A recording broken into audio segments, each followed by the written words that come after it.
বন্ধুরা, এই বিশাল বিশাল ভবনগুলো জমিদারদের জমিদারি আমলের সেই আভিজাত্যের কথা আমাদের মনে করিয়ে দেয়।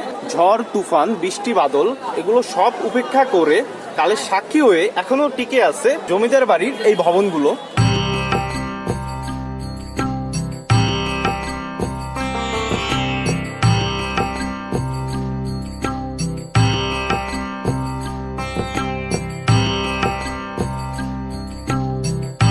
জমিদার বাড়ির সিংহ দরজা দিয়ে ভিতরে প্রবেশ করলে সর্বপ্রথম যা চোখে পড়বে প্রশস্ত আঙ্গিনা,